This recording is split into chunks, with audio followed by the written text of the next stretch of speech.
The mind has a dark side. Most fear it. Few understand it.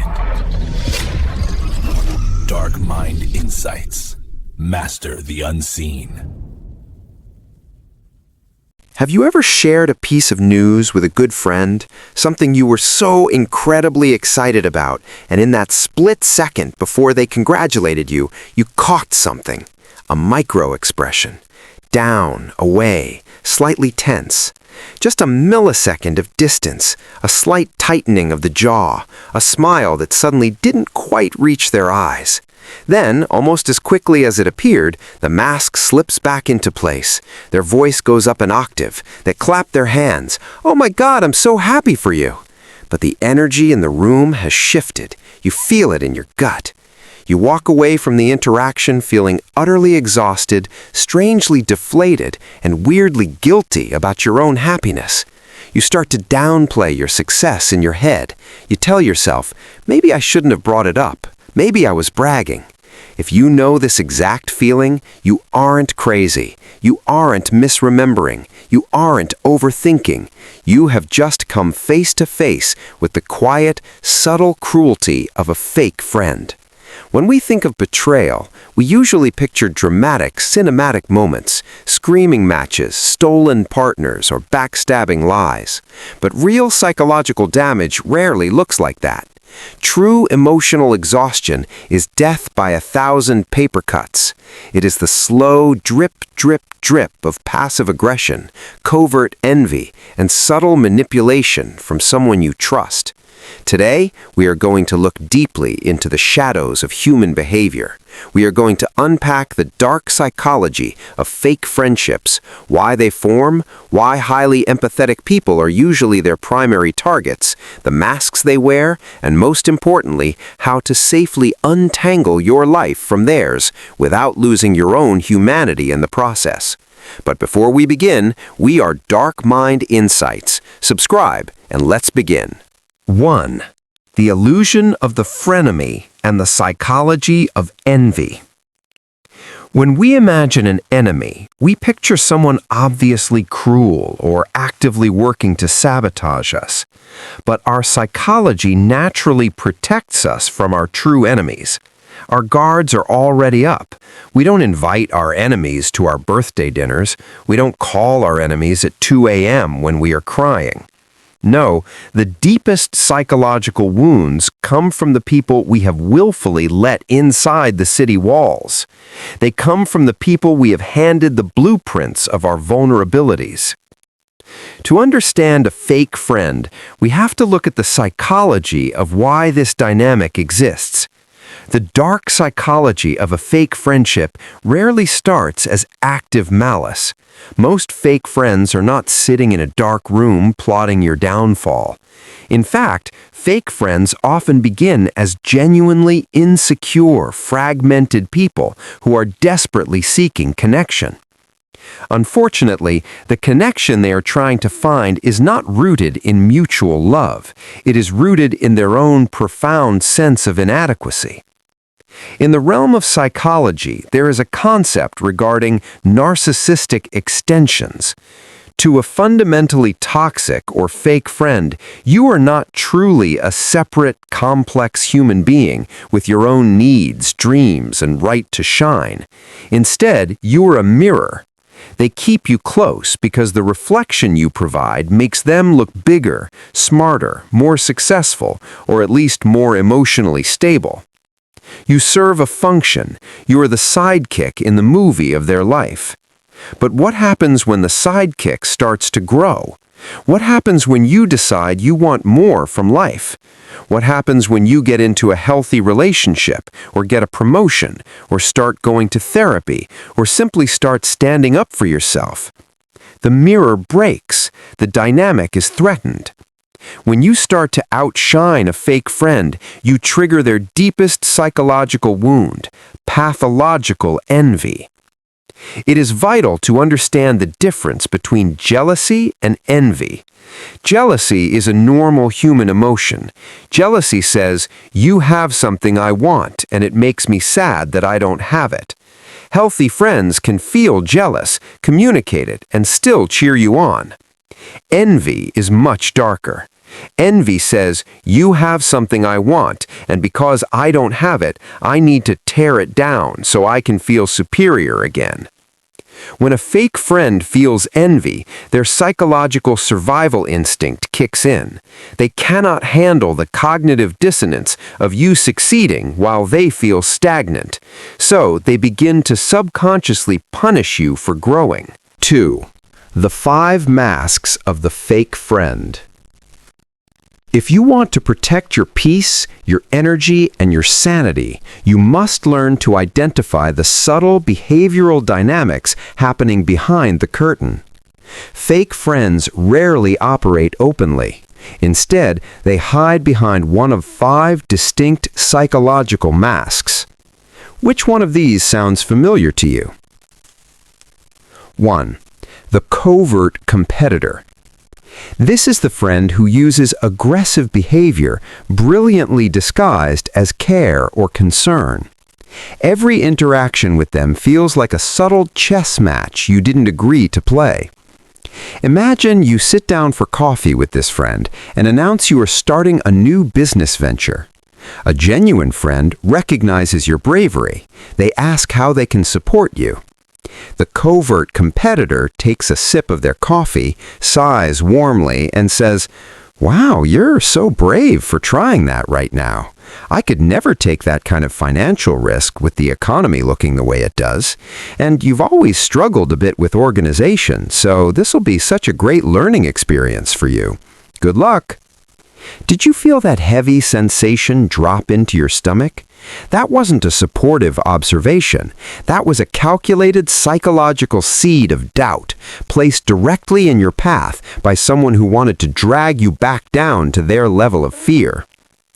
Covert competitors thrive on backhanded compliments. "I love how you just wear anything and don't care what people think." Or, "It's so great that you got that job. I heard they were desperate for applicants." They weave insults into compliments so flawlessly that if you get upset, you look like the crazy one. They have plausible deniability. They can say, "What? I was complimenting you. Why are you so sensitive?" 2. The emotional vampire. We all know this mask. The emotional vampire only views friendship as a one-way street, and the traffic always flows toward them. Their life is a perpetual state of emergency. They constantly reach out with crises. They will keep you on a call for 3 hours, using your deep empathy as a battery pack, while you gently try to solve their self-inflicted problems. You listen, you validate, you soothe their nervous system at the expense of your own. But what happens when your life goes wrong? What happens when you go through a terrible breakup, or lose a family member, or just have a bad Tuesday and need a shoulder to lean on? Suddenly they are super busy.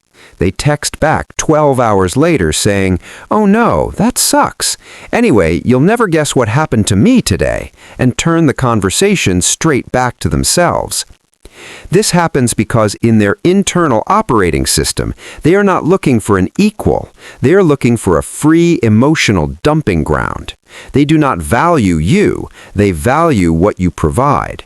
The moment you stop providing endless emotional labor, they discard you and look for a new host. 4. The keeper of your flaws. This is perhaps the most emotionally damaging mask of all. The keeper of your flaws does genuinely love you, but only under one strict condition: when you are broken. They thrive on playing the rescuer. They love feeling needed because saving you covers up their feelings of profound emptiness.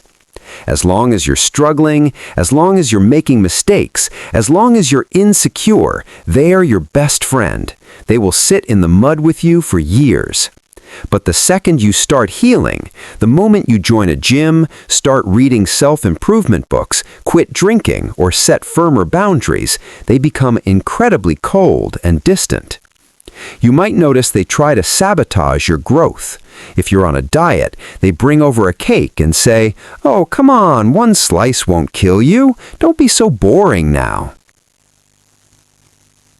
Worse, they become the historian of your worst moments. If you're succeeding in a new social group, they will inevitably bring up your past embarrassments disguised as nostalgia. "Oh, remember that time you got way too drunk and embarrassed yourself at that party? You were such a mess." Ha ha ha. They do this to remind you and everyone else of your place. They do not want you to heal, because if you heal, they lose the power they felt by being better than the broken version of you. Number 5. The fair weather fan. Opposite to the keeper of your flaws is the fair weather fan.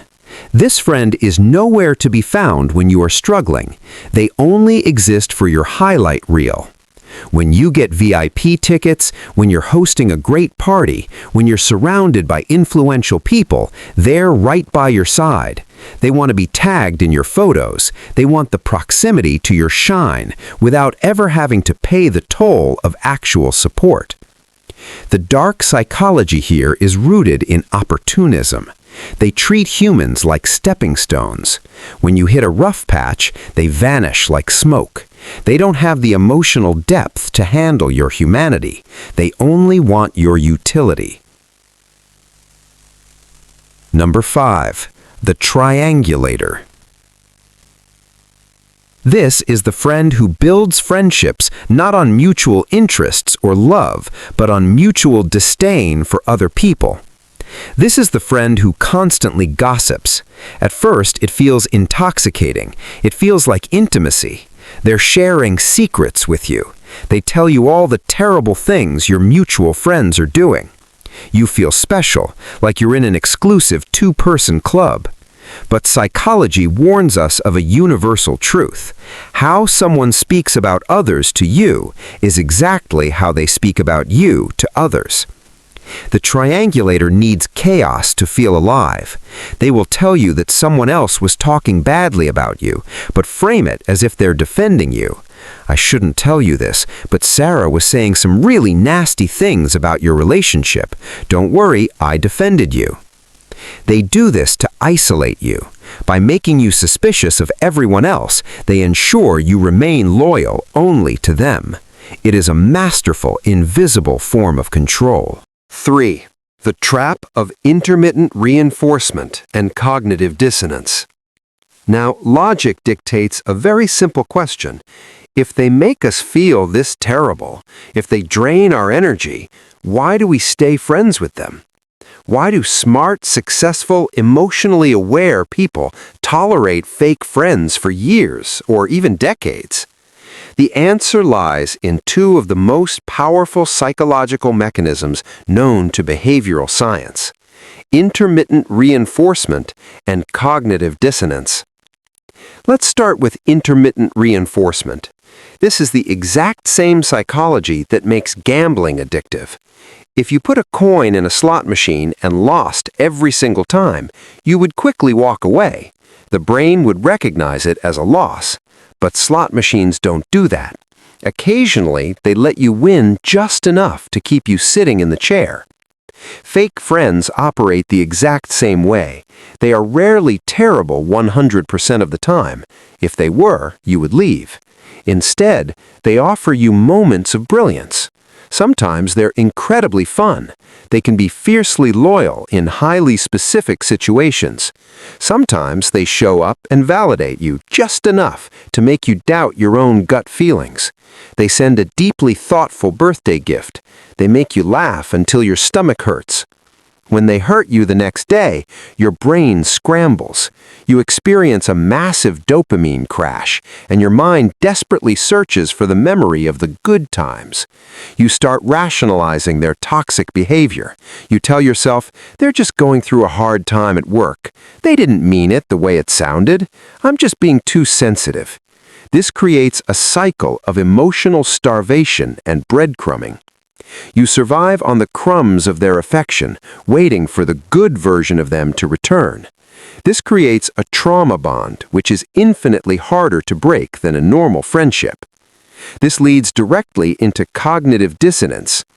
Cognitive dissonance is the mental discomfort experienced by someone who holds two contradictory beliefs at the same time. Belief 1. This person is my best friend. We have a decade of history. Belief 2. This person makes me feel terrible about myself. The human brain hates this conflict.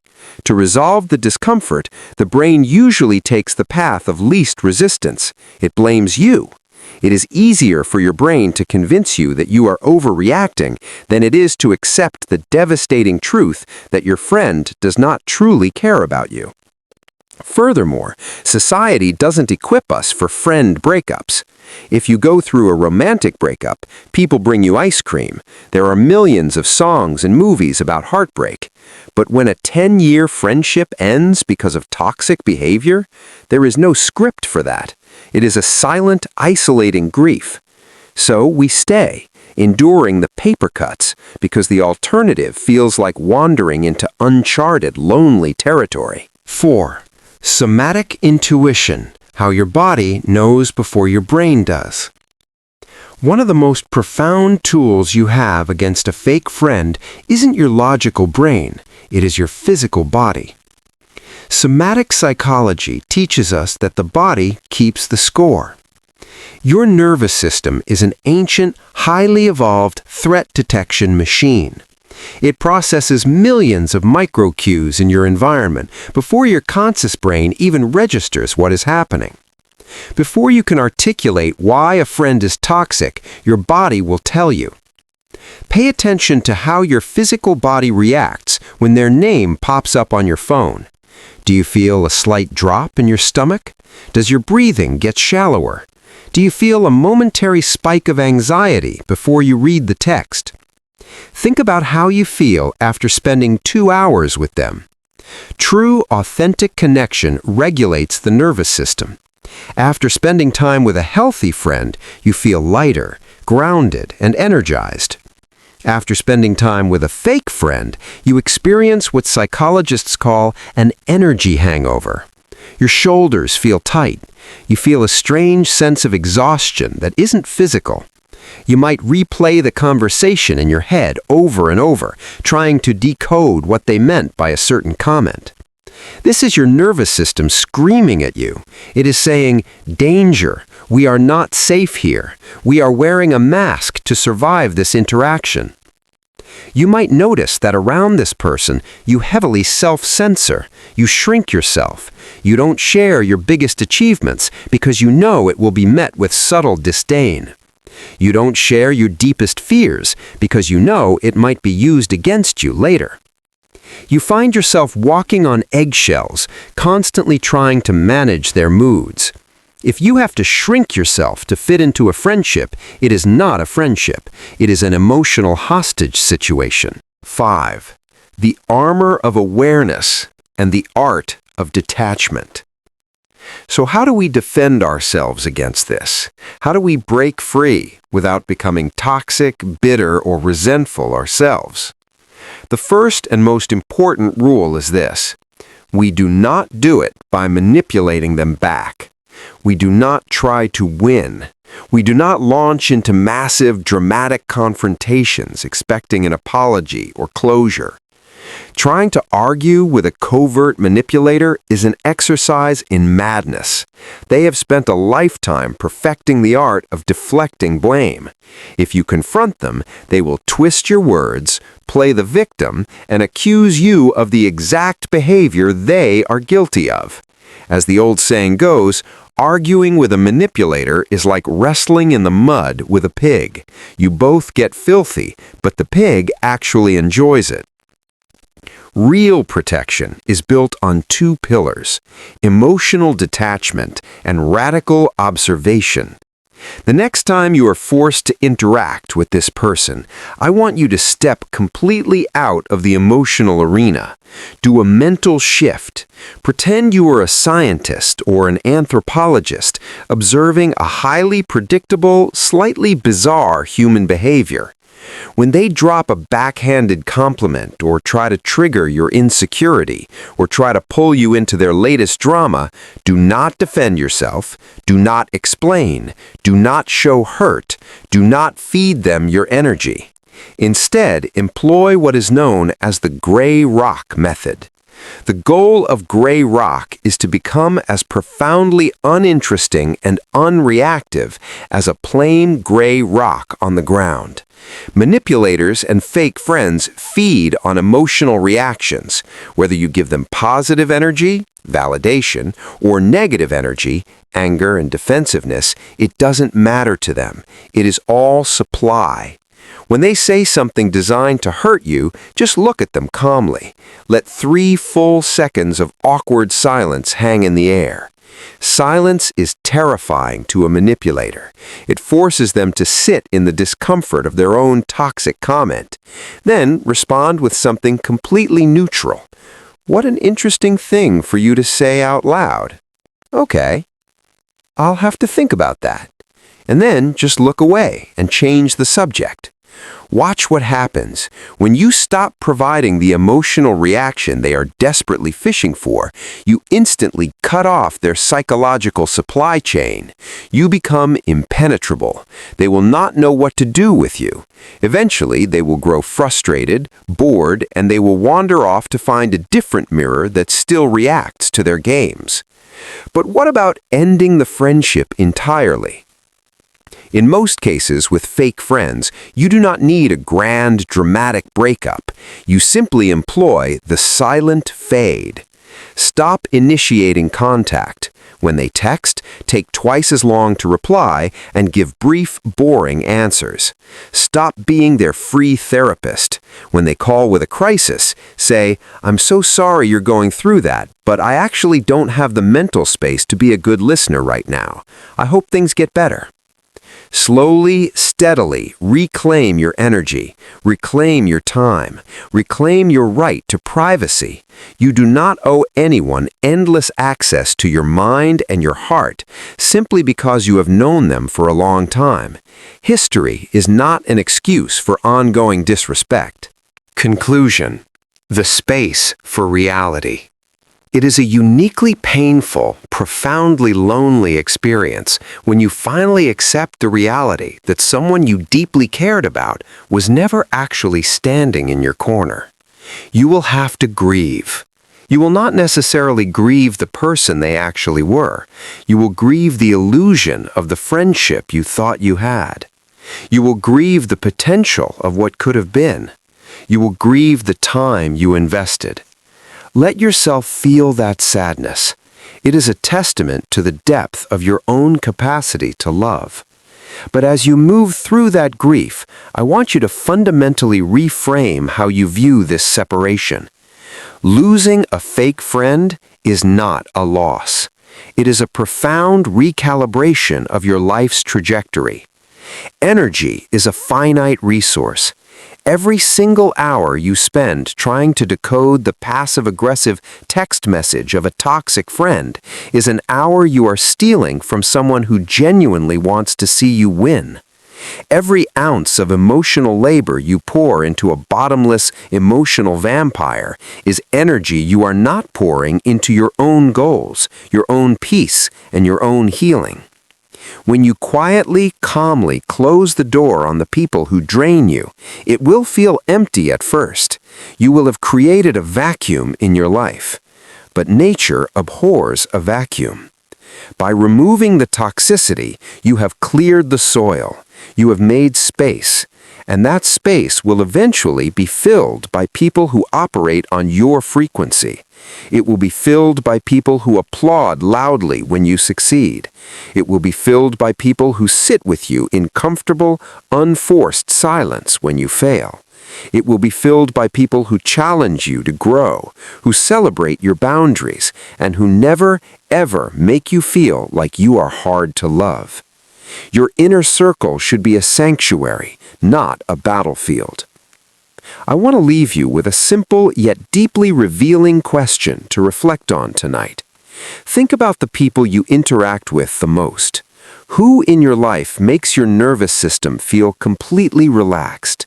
Identify them, appreciate them, and go give your precious energy to them. Thank you for being here and for having the courage to look deeply into these uncomfortable truths. If this resonated with you, if it brought clarity to a dynamic in your life, let me know your thoughts in the comments below.